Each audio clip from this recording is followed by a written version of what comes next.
आपके सामने गाजीपुर बॉर्डर की दो तस्वीरें इस वक्त हम रख रहे हैं। गाजीपुर बॉर्डर पर रात में हंगामा और सुबह शांति नजर आ रही है। बिजली जब कटी तो किसान जो हैं वो सड़कों पर टहलने लगे और हर किसी के मन में ये सवाल था कि आखिर होने क्या जा रहा है, बिजली क्यों काटी गई।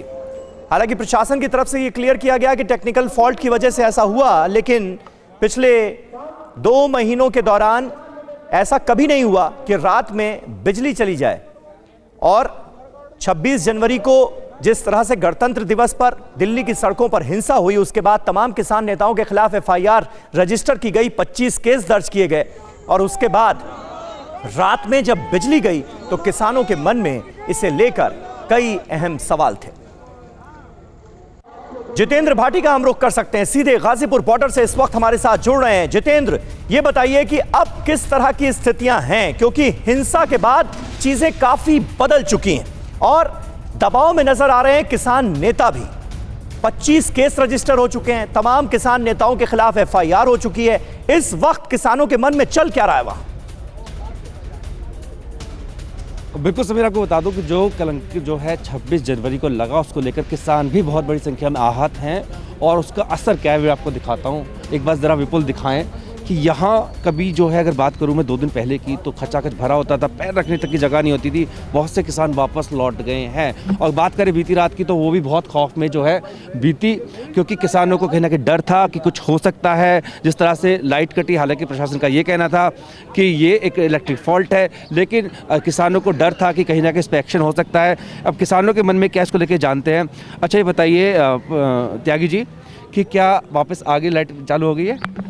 हाँ, कुछ टेंटों में आ गई है लाइट, शायद सुबह जलता रहे हैं, बल्ब जो लग रहे हैं। अच्छा, एक बार बताइए, पिछले 2 महीने से आपको देख रहे हैं आंदोलन पे हैं, लेकिन जो 26 तारीख को हुआ उसको आप कैसे देखते हैं, उसका अब आप पे क्या असर है?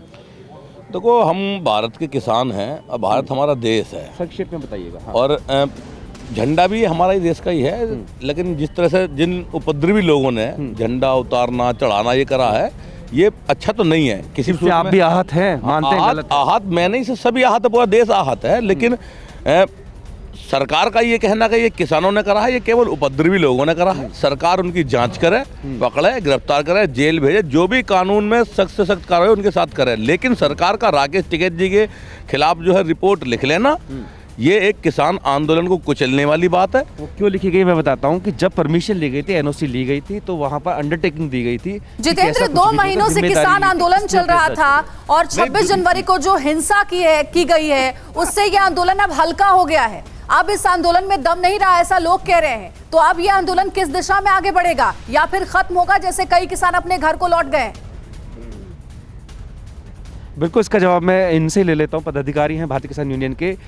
26 तारीख तक, इससे पहले तक सारा सेंटीमेंट आपके साथ था, आमजन भी आपके साथ जुड़े थे, लेकिन जो उसके बाद हुआ, लोगों के मन में भी सवाल उठने लगे, क्या आंदोलन अपनी नैतिकता खो चुका है? कई संगठन आपसे अलग भी हो गए हैं, तो लग रहा है कि रफ्तार धीमी हो जाएगी, असर धीरा है इस आंदोलन का फिलहाल इस घटना के बाद? जो संगठन की आप बात कर रहे हो, हमसे अलग हो गए थे। जैसे एक संगठन है VM सिंह जी, उन्हें तो पहले ही इसके जो वो था ग्रुप, उससे बाहर कर दिया गया था। और जो भानु जी बता रहे हैं कि हम अलग हो गए हैं, वो पहले ही मैदान छोड़कर भाग गए थे उधर से, चिल्ला बॉर्डर से। लेकिन जब उन्होंने किसानों ने उनको जूते मारे, तब वो दोबारा आके अपनी इज्जत बचाने के लिए बैठे। आम आदमी भी सवाल उठा रहा है 26 तारीख की घटना के बाद से।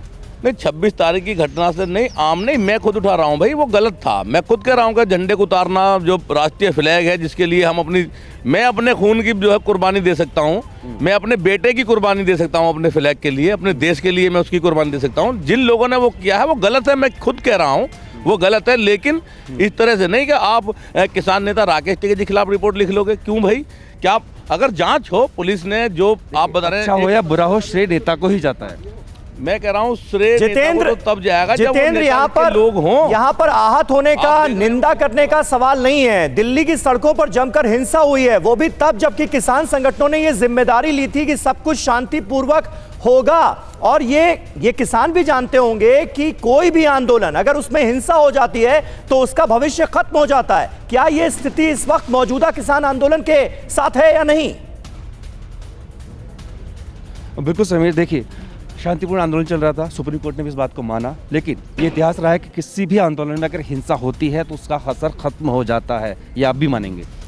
आंदोलन आज भी अहिंसात्मक ही है। आपने देखा कि रात प्रशासन ने यहाँ की लाइट काट दी, अंधेरे में किसान भटकते फिरे हैं, इधर से उधर फिरे हैं, कुछ जो किसी के मोबाइल चार्ज कर रहे थे वो सब कुछ सिस्टम ख़त्म कर दिया। पानी नहीं है यहाँ, आप देख रहे हैं जो संडास हैं उनकी स्थिति कितनी ख़राब है। लेकिन किसान अभी भी हिंसा पे कहाँ कर रहा, अभी भी अहिंसात्मक ही है और आराम से बैठा है।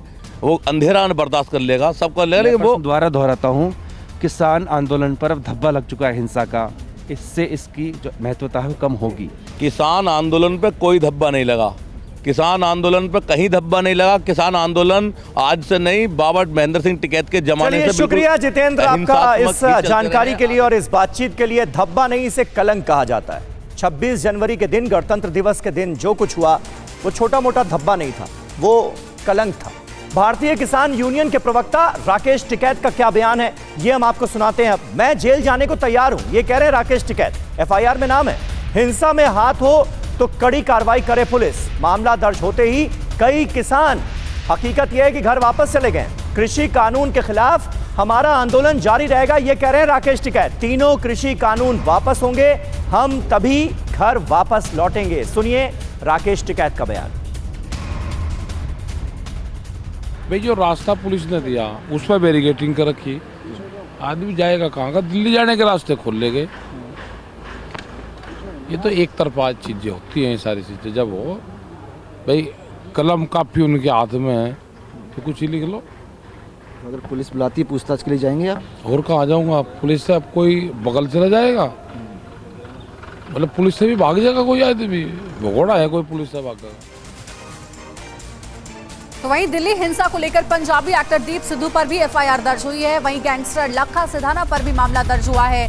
दीप और लखा पर हिंसा में शामिल होने का आरोप लगा है। पुलिस ने शुरू की उपद्रव में दोनों के रोल की जांच। दीप सिद्धू की सफाई है कि दिल्ली हिंसा में मैं शामिल नहीं था।